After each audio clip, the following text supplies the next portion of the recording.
Hey Oli, ich glaube, wir sind on. Hey, hallo zusammen, willkommen zurück zum ersten Schweizer Fischer-Podcast. Fischverrückt Fischverrückt and and Happy Happy New New Year! Year! Willkommen im 24. Genau, ich hoffe, ihr sind alle gut gerutscht und schön feucht fröhlich, wie es sich gehört. Hey, yo, und ich mache jetzt gerade mal schnell das Bier auf. Geile Idee. Dann musst du immer zuerst klopfen, nicht das Fischchen. Ja, wohl, hä? Cheers. Hey, unser erstes Bier, unser erster Podcast mit Bier. Jawohl. Hey, willkommen zu der dritten Episode. An dieser Stelle müssen wir euch etwas beichten. Ja, etwas sehr Trauriges. Aber, Passiert halt. genau. Und zwar haben wir die Episode eigentlich schon mal aufgenommen. Aber hey, die Tonqualität, also katastrophal. Also es ist wirklich miserabel, es ist sehr schade. Es ist sehr eine coole Episode eigentlich geworden. Also ja, cool.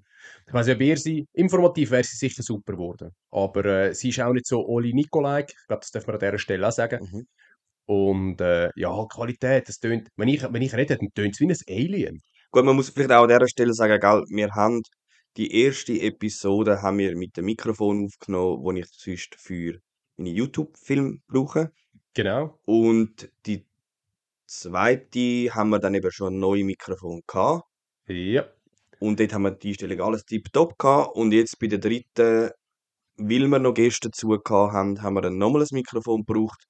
Und ja, eigentlich haben wir zuerst gedacht, das tönt alles super, es funktioniert. Wir sind sehr stolz gewesen, dass wir alles haben so können verkabeln, wie wir hätten das sollen können. ja, Und, absolut. und dann ja, bei der Tonbearbeitung haben wir gemerkt, oh, oh, oh, das tönt nicht so, wie wir das eigentlich haben wollen. Genau. Darum haben wir jetzt gefunden, wir machen da ja, wir tun die nicht neu abmischen. Wir haben zuerst überlegt, wir wollen gewisse Sachen einspielen von dem, aber es hat dann einfach, also es tönt wie wenn wir telefoniert hätten miteinander. Also, Obwohl sie eigentlich vor Ort gewesen sind mit uns am Podcast. genau, und das Mikrofon auch, also ein eigenes Mikrofon gehabt haben. Aber ja, darum haben wir gefunden, hey, komm, weißt du was, wir machen doch das noch einmal neu. Und ja, jetzt, Genau, wir haben doch auch einen gewissen Qualitätsanspruch an uns selber und den wollen wir doch auch hoch halten. genau, Darum, das Thema wird heute sein Livescope. genau, es geht in erster Linie ums Livescope-Verbot am Vierwaldstättersee.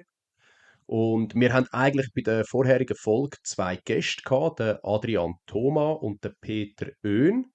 Die sind eigentlich, ja, wie soll man sagen, die Frontmannen von dieser Initiative. Sie sehen sich zwar nicht als Frontmannen, sind aber für mich oder für uns so eigentlich die das Ganze auch in den Weg geleitet haben und halt sich dem Ganzen auch annehmen. Und bevor wir in die neue Rubrik kommen, zuerst noch eine wichtige Info, und zwar wird der Podcast alle 2 Wochen neu kommen. Haben wir auch noch wollen sagen. Ähm, Stimmt, das haben wir vergessen in der letzten Episode, obwohl ich es mir fett markiert habe. genau. Jetzt ist es aber so, ja, in 2 Wochen ist Schweizer Sportfischermesse. Und Und das rührt schon wieder alles über den Haufen. genau. Also von dem her ist eigentlich die Information fast, ja, egal, aber gleich, dass ihr es gehört habt, in der Regel kommt der Podcast alle 2 Wochen jeweils raus. Genau, und wie ihr ja wisst, der Nico wird als Aussteller dort sein. Ich werde an der Fischermesse mit YouTube unterwegs sein. Darum haben wir wie gefunden, hey, es verschiebt sich halt jetzt ein bisschen.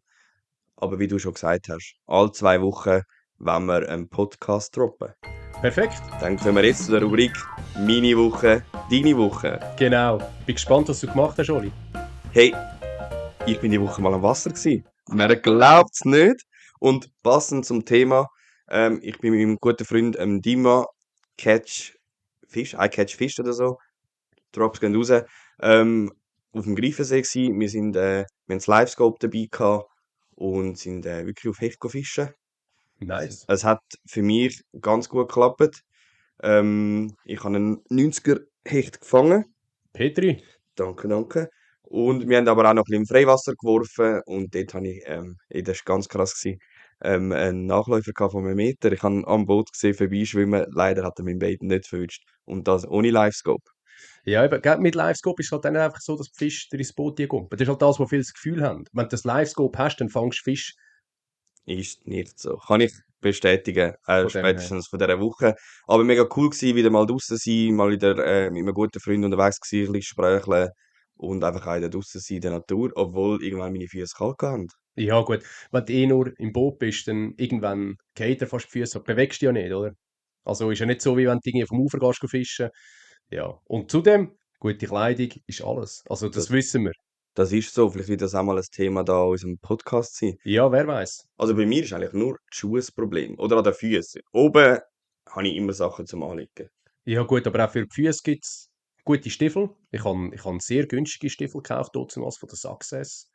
Die habe ich noch im Fischertreff gekauft, in Volki, Die beim gibt es jetzt Schüffi nicht und mehr, beim gell? Sensch. Hey, den Treff, anscheinend gibt es ihn noch, Ja, einfach aber ein neuer der Inhaber. Schüffi und der Sensch sind nicht mehr dort. Genau, es sind anscheinend, glaube ich, zwei neue. Mhm. Hey, an dieser Stelle, wenn ihr unseren Podcast hört, haut es gerne in die Kommentare. Wer weiß, vielleicht kommt ihr ja zu euch.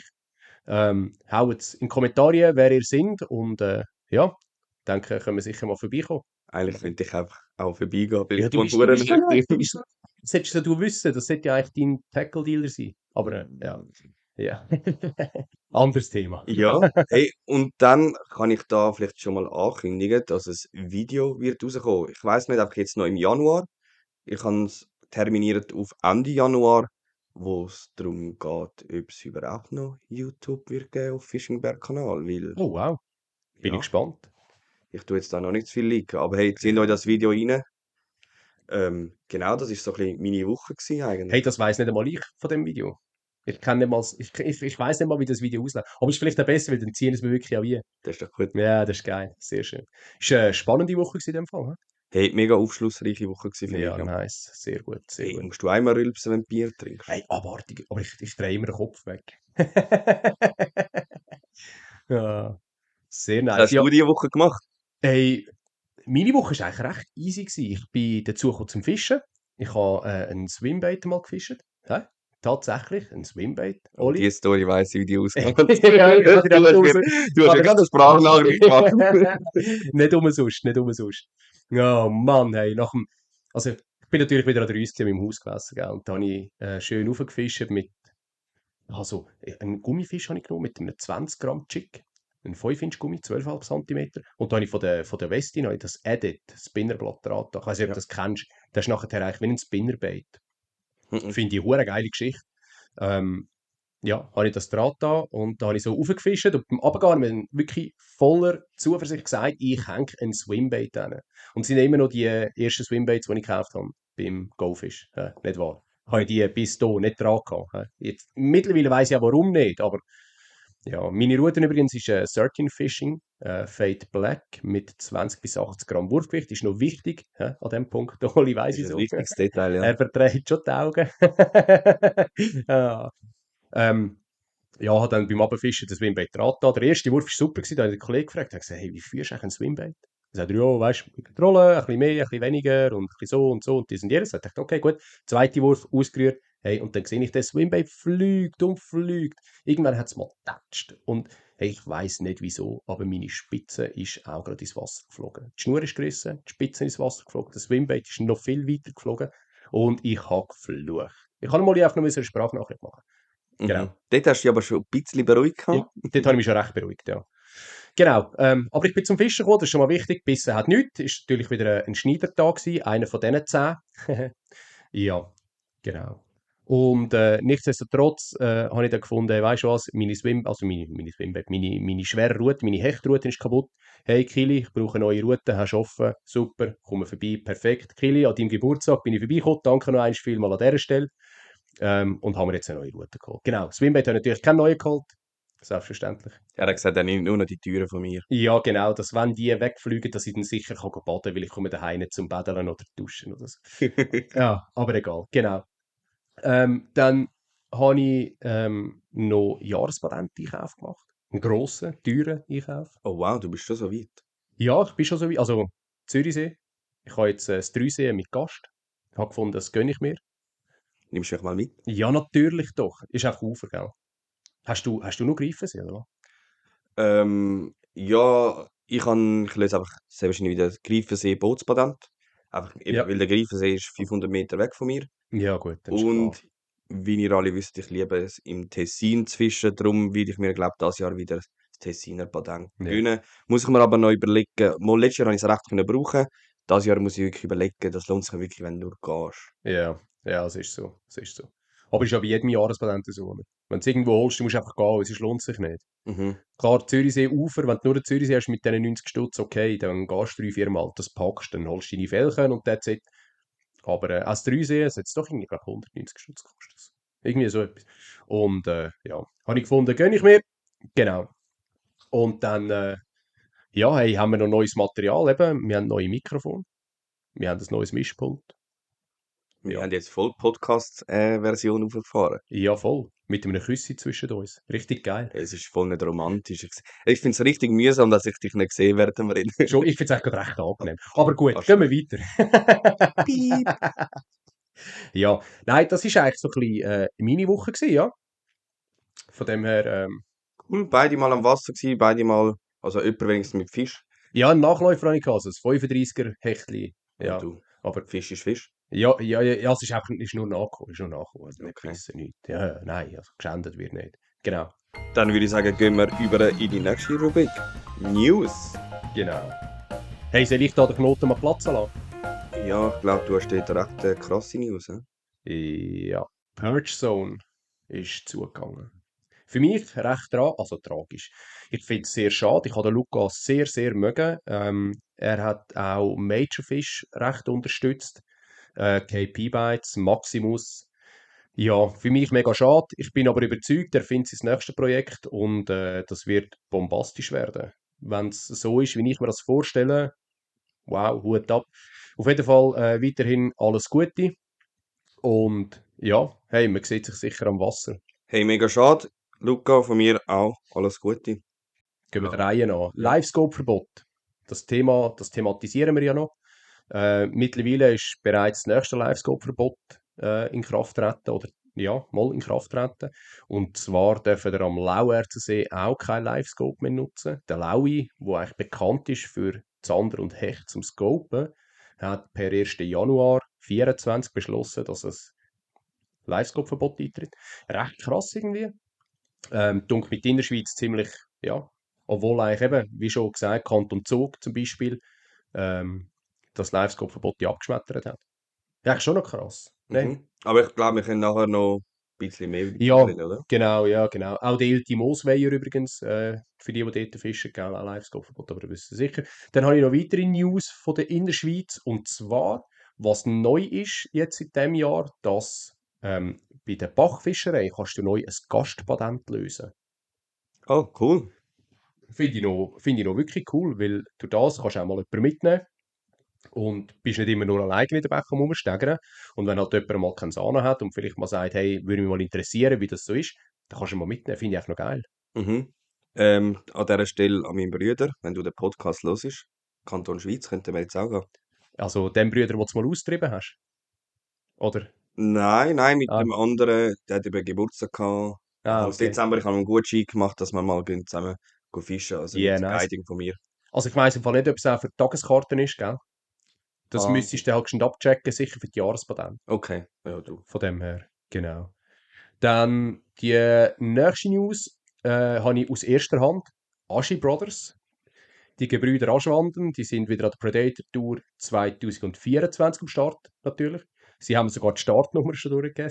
Startnummer 10. Also an dieser Stelle Fetz Petri. Und hey, holen mal den Kübel endlich in die Schweiz.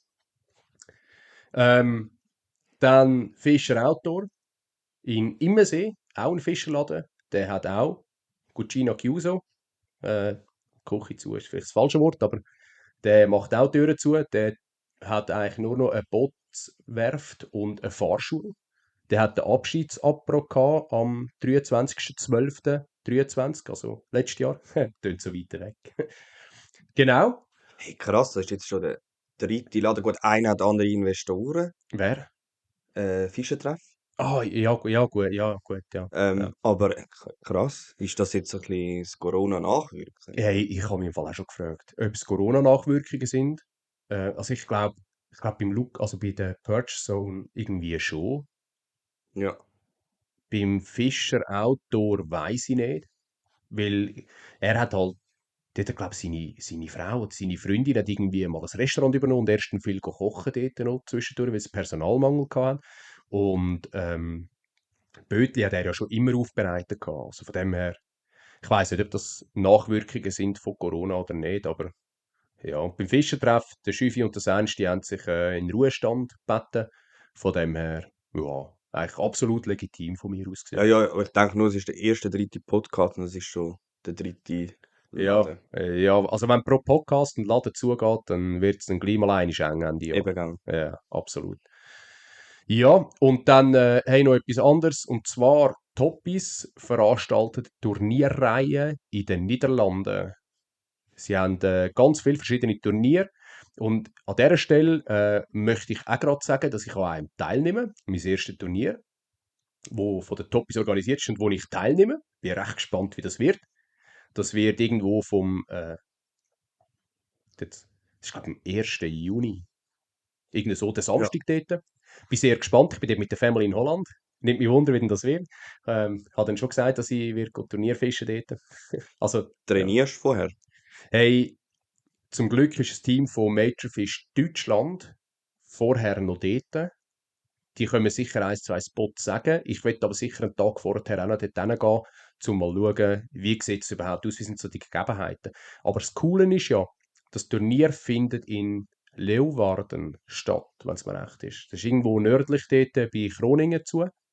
Ähm, und der Rayon ist ganz Holland. Also theoretisch gesehen kannst du eigentlich überall hinfahren. Aber du musst einfach am Morgen um 8 Uhr und am Nachmittag um halb 4 Uhr, also Start und Ende, musst du vor Ort sein. Weil sonst bist du disqualifiziert. Jetzt Ja. hoffe ich einfach, dass ich am Morgen zeitig dort hinkomme. Und dann, ja, also der eine oder andere Spot habe ich von mir her noch, wo ich so viel in Holland war. Ich glaube, Tech, das sollte weniger das Problem sein, von den Spots her. Sie müssen einfach noch beißen.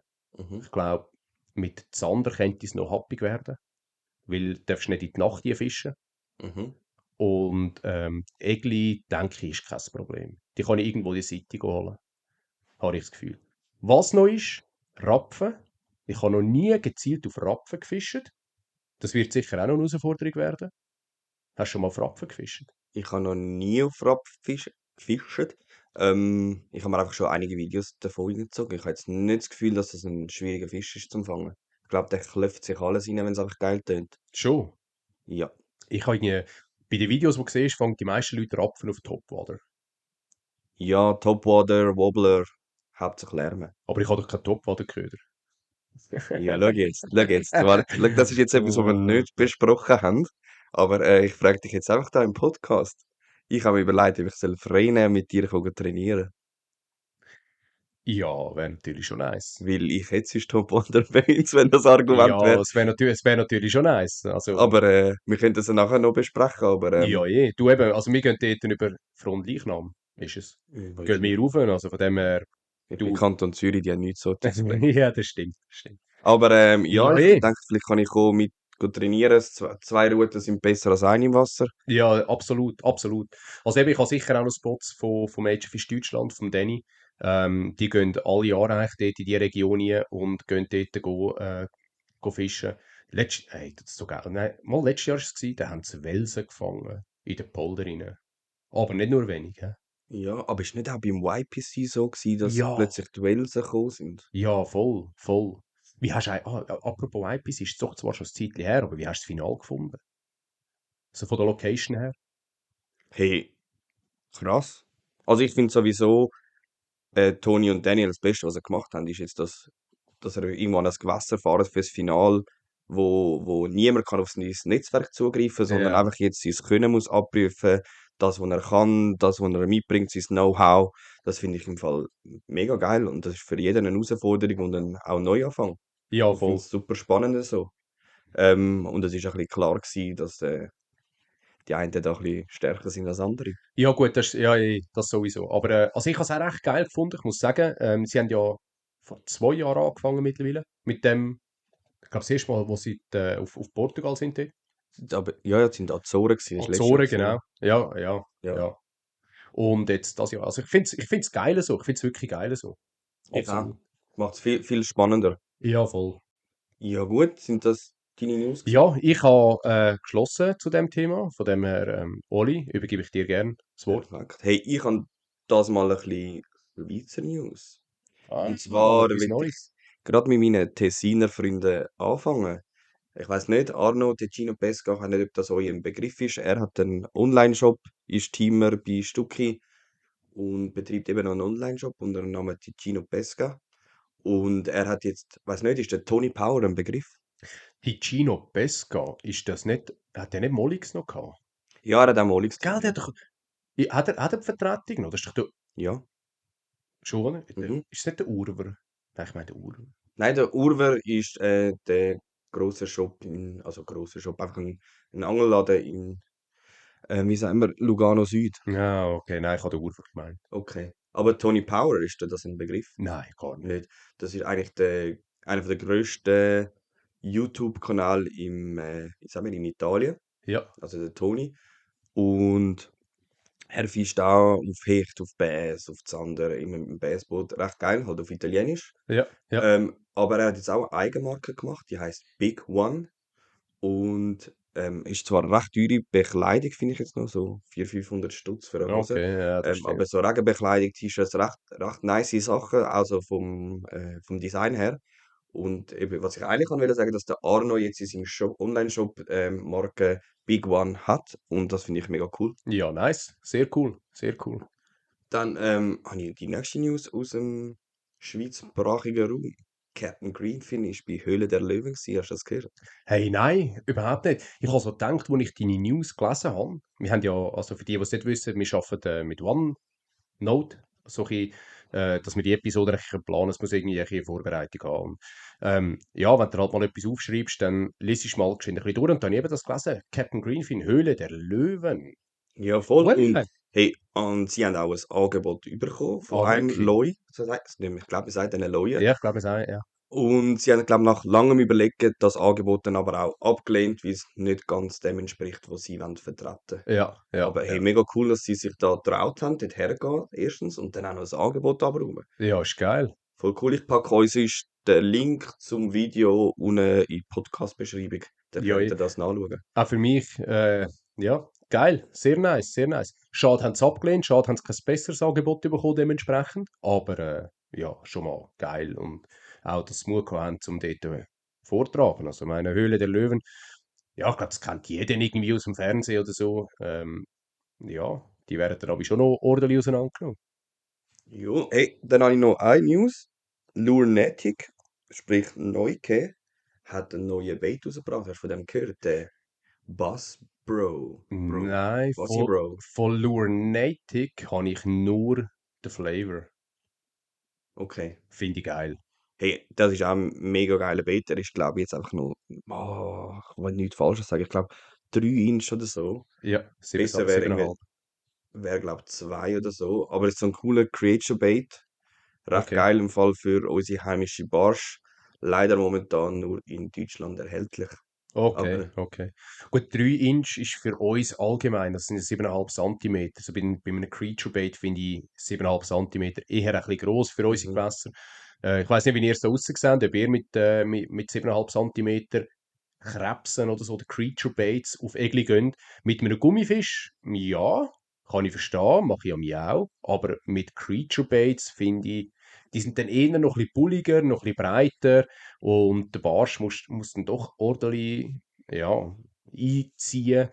Also ich fische am irgendwie, glaube 2,8 Inch oder 2,5 Inch, da Ja, die Dolly, oh, was du ist Live das? Shrimps. Ja, es sind echt Shrimps, ich weiß Oder es heißt nicht. du Cross? Ja, irgendwie so etwas von der USP. Mhm. Ähm, die sind hure geil aus dem Gewässer, die ziehen ab wie nichts. Aber ja, Ja, bei mir laufen die Shrimps mega, obwohl sie jeder fischt. Das verwundert mich immer wieder. ja, ja, ja. Aber OSP, geile Marke.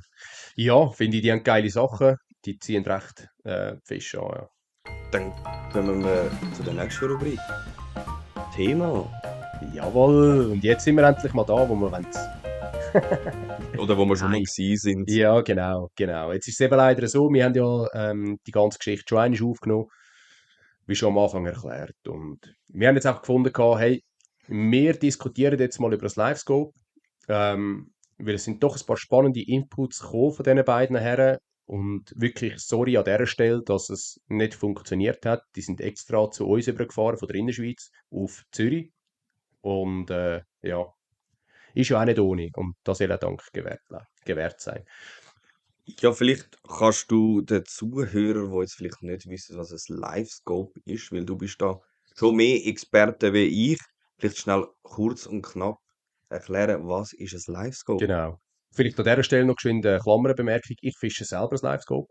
Ja, Klammer zu. Punkt. Also, ein Livescope, man kennt ja das klassische 2D-Sonar. Das klassische Echolot, das die Tiefe anzeigt, das auch einen Fischschwarm anzeigt, wo man aber eigentlich, man kann nicht identifizieren, ist es ein Fisch oder nicht. Also, man kann nicht, mal man kann, aber man kann es nicht zuverlässig. Und es braucht einiges mehr an Know-how, ähm, zum Wissen, ist jetzt das ein Fisch oder ist es irgendwie ein Ast im Wasser oder Struktur zum Teil. Das kann recht verwirrend sein. Und das Livescope ist eigentlich, ja, sie schreibt es als fotorealistisch. Das finde ich, es ist nicht fotorealistisch. Es ist einfach ein Bild, ja, es ist ein 2D, das lebt, wo sich bewegt, wo in Realtime eigentlich angeht. Ich weiss nicht, die ein 2D-Echolot haben, oder ein normales Echolot, das Lawrence, ein Hummingbird oder ein Garmin, die haben das sogenannte Realtime-Sight, das RTS-Fenster. Und das heisst, bei jedem Hersteller wieder anders. Das ist eigentlich das, was ganz am Anfang vom 2D-Bild angezeigt wird, wo immer so ein bisschen flackert und flummert. Und dort wird dann eigentlich der Grund angezeigt und der ändert sich ja immer wieder. Man hat immer wieder gewisse Änderungen. Und dann wird auch der Köder, wenn ich den Köder runterlade, dann sehe ich, wie ich den Köder runterlade und aufziehe und runterlade und aufziehe. Und das Live-Scope ist eigentlich so, dass man, wenn man rausrührt, man sieht, wie der Köder runtergeht. Man sieht ihn sinken, wenn man richtig gerührt hat, selbstverständlich. Das ist wieder ein anderes Thema, aber da kommen wir sicher später noch darauf zurück.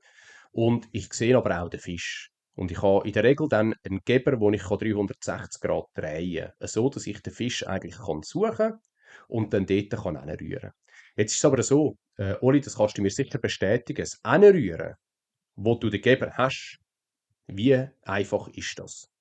Oh, ich muss jetzt sagen, einfach. Aber Oh wow, ich okay. habe vielleicht einen guten Freund, wo ich da immer mitgehen darf, wo sich sehr gut auskennt, wo sich in die Materie selber eingelesen hat und auch viele Erfahrungen gemacht hat. Er kann mir, eben ich muss sagen, ich bin auf meine Freunde angewiesen, die das haben und der kann mir ganz genau sagen, Oli, du musst so und so weit werfen. Natürlich gehört zum Werfen auch das Können dazu, dass du weißt, wo Ja, sind 20 Meter, wo sind vielleicht nur 5 Meter. ja, absolut. Ähm, aber das klappt sehr gut. Okay. Sorry, muss ich Also, ja, nicht easy, bestätigen. easy, easy, kein Thema, kein Thema. Also, ich finde es, oder ich habe es immer relativ schwierig gefunden. Ich finde es auch jetzt zum Teil noch relativ schwierig. Vor allem, wenn es dunkel ist mit dem Livescope, gehst du ja meistens raus, wenn es dunkel ist.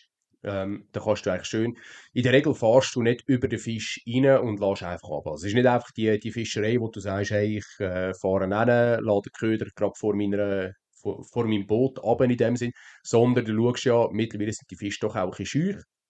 Und du schaust eigentlich, dass wenn du den Fisch irgendwo im 20 Meter Radius um dich herum hast, dass du dann ausrührst. Je nachdem, wie scheu das der Fisch ist, kannst du vielleicht einmal ein bisschen näher gehen, kannst du mal auf 10 Meter gehen, sonst halt vielleicht 25 Meter. Aber du musst wirklich genau in den Kegel treffen. Ich kann dir jetzt nicht sagen, oder ich kann euch jetzt nicht sagen, wie breit das der Kegel ist auf die Distanz. Aber es ist doch noch, also ich finde, es ist schon noch ein bisschen eine Challenge. Ich habe einen Mengenwurf, vor allem gerade am Anfang, habe ich einen Mengenwurf, der irgendwie zu weit ist, weil im Dunkeln siehst du den Köder nicht und dann rührst. Oder wo halt dann auch irgendwo daneben ist, weil du einfach immer ein bisschen den Drang hast, zum ein bisschen mehr rechts oder ein bisschen mehr links zu rühren. Ja, also ich finde das Ausrühren finde ich eigentlich schon noch tricky zum Teil. Ja, und da sieht man es auch. Es ist ja nicht einfach, du kaufst das Livescope. Ich meine, nebst dem, dass der Bildschirm viel Geld kostet und die Geberstange, glaube ich, Ja. recht Stangen Geld Also kostet. der Blackbox und der Geber kostet vor allem Geld. Der Bildschirm ist halt wie bei einem normalen Echolot. Ich meine, ob du dir jetzt du hast ja das Echolot, das Livescope jetzt von Garmin als Mhm. Beispiel, das besteht ja eigentlich aus einem Bildschirm, aus einer Blackbox und aus einem LVS-Geber. Oder? Und die Blackbox, sowie auch der Geber, die kosten meist irgendwie um die, kann ich sagen, jetzt zwischen 12 und 18, 1900 Stutz. Also, und den Bildschirm hast du ja in der Regel, den musst du ja einen Weg haben. Ob du ein normales Echolot hast, ein 2D oder nicht. Also von dem her, ja, ist eigentlich der Bildschirm, ich sage jetzt mal, vernachlässigbar, aber halt der ganze Rest nicht. Ja, was ich kann will sagen, ist einfach, du musst ja das wirklich kennenlernen. Wie steuere ich das? Was sind das für Einstellungen? Es ist ja nicht einfach so, du hängst das an, siehst den Fisch, lässt ab und fängst ihn. Ja, genau, richtig. Viele haben halt die Vorstellung, dass wenn sie ein Livescope kaufen, Hey, ganz ehrlich, als ich ein Livescope gekauft habe, dann habe ich auch gedacht, ja geil, ich gehe raus, ich kenne es ja ein bisschen, ich habe auch schon mal damit gefischt und jetzt kann ich das. Ja, vergiss es, Pustekuchen. Also, ich habe Menge Tage geschneidert. Vor allem an einem Fluss ist es dann noch eins etwas anderes als auf einem See. Bei einem See, da kannst du hinfahren, bei mir mit dem Kajak, da fährst du hin und dann siehst du den Fisch und dann rührst du so ein bisschen in die Richtung. Wenn du keinen Wind hast, wenn du Top-Bedingungen hast, du hast keinen Wind, du hast keinen Drift, du hast nichts, dann, ja, okay, dann rührst du vielleicht 2, 3 Mal an und dann ja, siehst du dann, ob er will oder nicht. Aber eben, sind wir schon beim Nächsten. Der Fisch muss auch noch beißen. Weil, wenn ein Fisch nicht beißt, dann beißt er weder, wenn du mit dem Livescope kommst, noch wenn du mit einem Jig, mit einem Swimbait, mit einem Wobbler, weiss der Teufel was. Also, schlussendlich, ja, es ist nicht einfach ein Fischen so, dass du den Fisch siehst und dir der Fisch halt ins Boot kommt. Und das ist auch ein bisschen das, was ich aus dem Interview rausgenommen habe mit dem Thomas und mit dem Peter. Ich meine, sie haben sich fest, also vor allem der Peter, so wie ich ihn verstanden habe, hat sich fest in die Thematik eingelesen, hat sich Bücher gekauft, hat sich Genau. sehr um das Livescope-Fischerei auch informiert und was das alles braucht, wie er das einstellt, dann sehr viel testet. Und ich glaube, das ist es schon auch. Ich kenne viele Leute, die kaufen sich ein Livescope, haben das Gefühl, sie fangen jetzt und sie können es bis heute noch nicht. Also, ich finde, der Ansatz, den der Peter hat, dass er sagt, also, das, was er von seinem Papi gelernt hat, sei anders als die anderen, finde ich ganz einen coolen Ansatz. Weil nur durch das, also klar, durch das ist er auch zum Livescope gekommen, weil viele haben es nicht gehabt, aber durch das kannst du dich irgendwie differenzieren. Und meine, wenn einer seit, keine Ahnung, 50 Jahren fischt, heisst es ja nicht, dass der Fisch immer noch gleich denkt oder beißt, wie er vor 50 Jahren gebissen hat. Es gibt ja nicht umsonst die ganzen Köderindustrien, wo halt immer wieder neue Köder auch entwickeln und produzieren, sondern man muss sich irgendwie ein bisschen diversifizieren. Man muss sich irgendwie ein bisschen abhalten, Abheben. abheben, danke, von den anderen.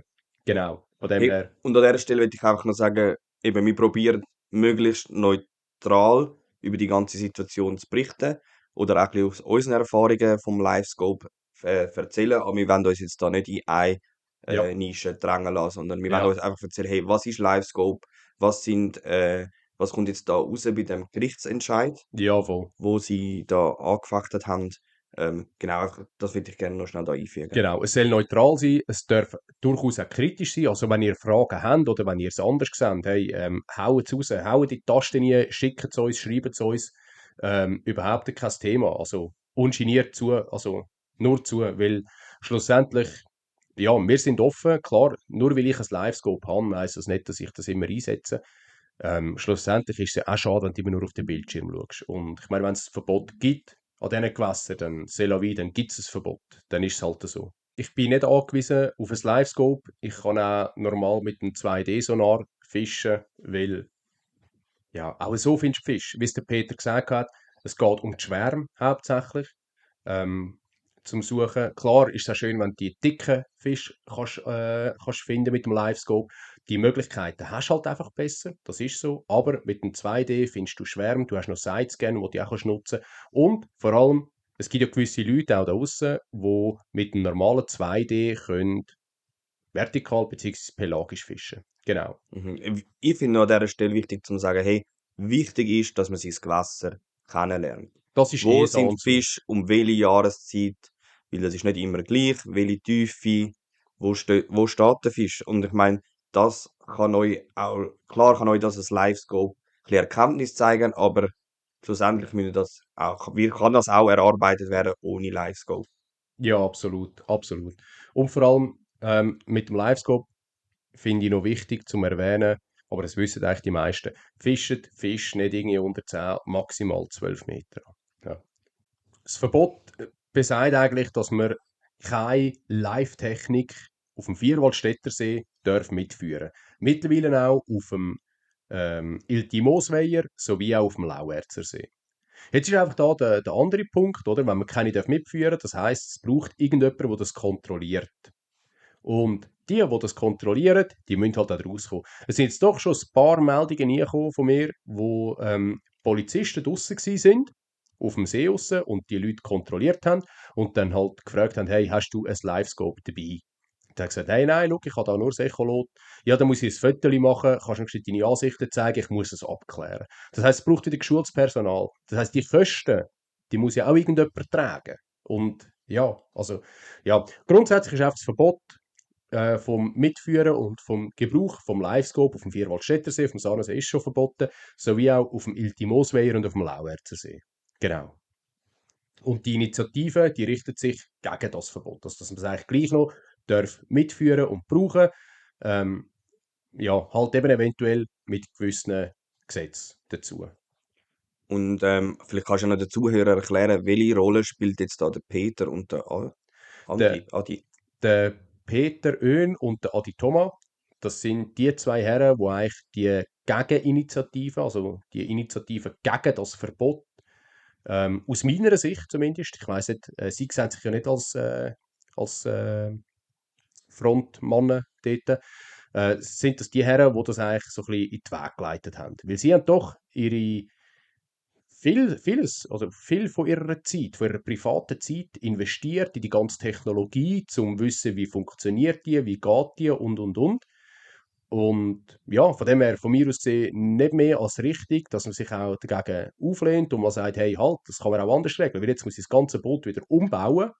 Die haben natürlich das alles so verbaut, ja, fix eingebaut halt und es sind dann doch mehrere tausend Franken, wo investiert worden sind in so ein Boot, wo schlussendlich theoretisch gesehen gar nicht mehr genutzt werden darf, ausser sie investieren wieder mehrere tausend Franken, um das Ganze zu zurück.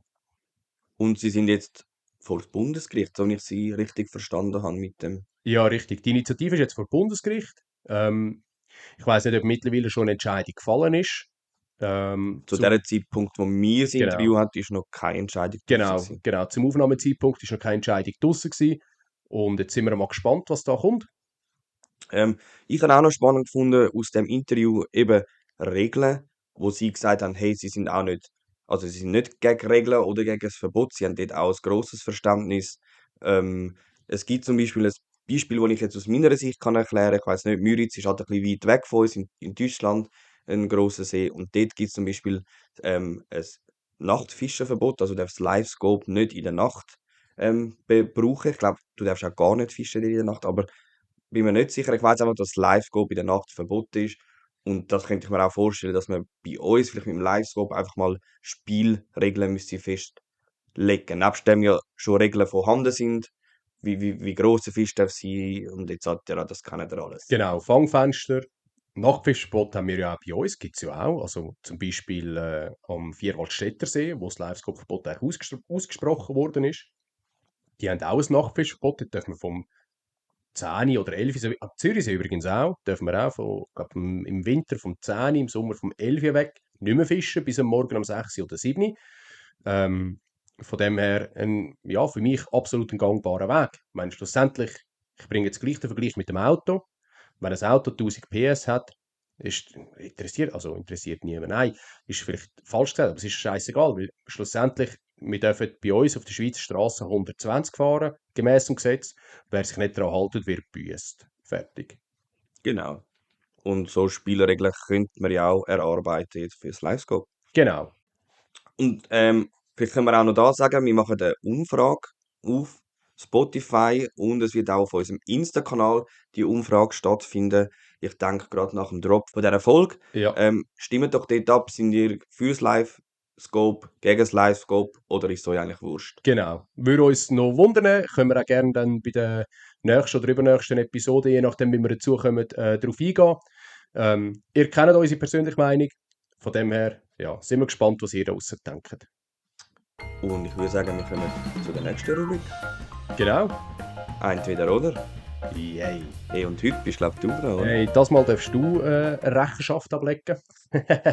Mhm. Ich habe mir jetzt da noch ein paar coole Fragen notiert, also ich hoffe, es sind coole Fragen. Oli, wann gehst du lieber fischen? Bei Wind oder bei Regen?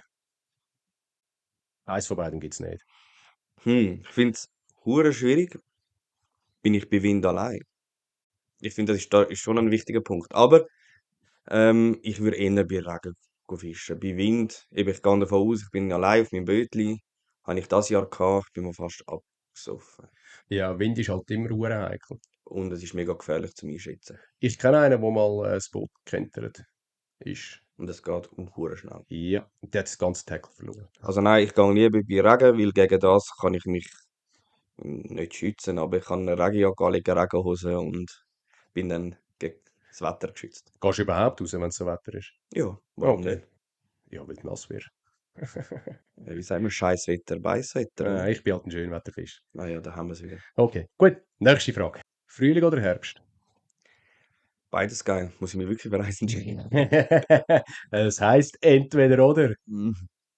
Boah, schwierig. Sehr, sehr schwierig, weil es eben für mich gibt es im Frühling Vorteil und im Herbst gibt es Vorteil. Auch vom Fisch her. Ich finde, im Herbst ist es sehr geil zum auf Egli fischen. Mhm. Hecht weniger. Vor allem ist je nach Wasser auch schon gegen das Ende. Schon Schonzeit, Schon ja. Schonzeit. Im Frühling ist es sehr geil, übrigens auf Swimbaits Hecht fischen. Ja, du mit deinen Swimbaits. Ja, ich finde das schon ein bisschen. Zum Beispiel. Und im Frühling, ja, ist halt vor allem wieder offen. Das finde ich sehr geil. Und im Frühling ist es auch einfach wieder, hey, der Anfang. Du weißt nicht, auf welche Farbe das steht, auf welche Größe. Ich finde das auch immer mega interessant, um wieder ein bisschen herauszufinden. Aber für eins jetzt entscheiden.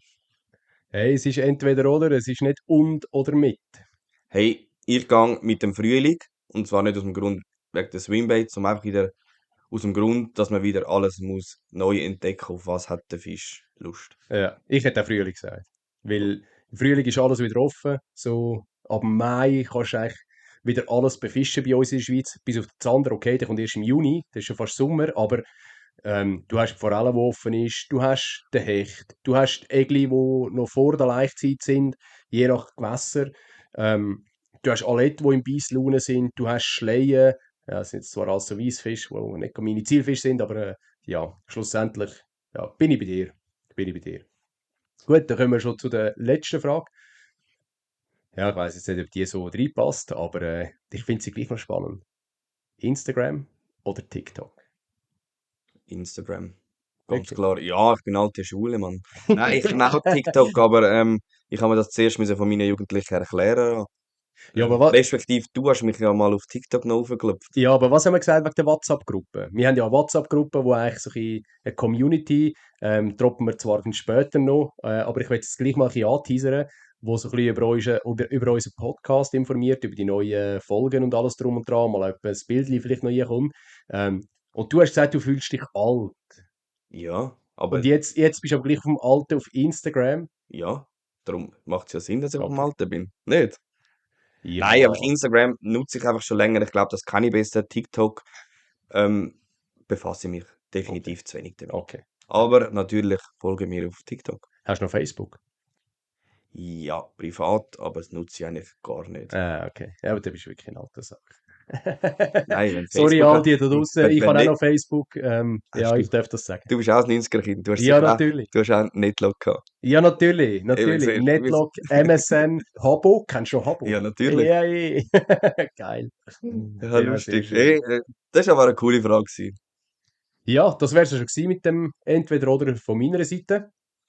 Kommen wir zu der letzten Rubrik, Ausblick. Genau. Und hey, da möchte ich euch nochmal heiß machen auf den nächsten Podcast. Da können wir an dieser Stelle schon mal sagen, der Ralf und der Gesi werden bei uns sein zu Gast. Ich hoffe, Genau. wir bringen es her, das mal mit dem Mikrofon, dass alles funktioniert. Wir werden das jetzt nach dem Podcast alles noch testen.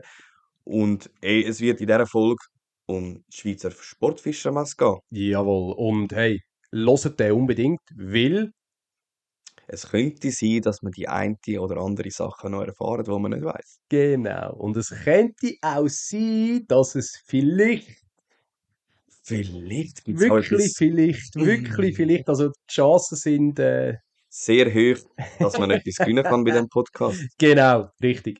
Von dem her, hört rein.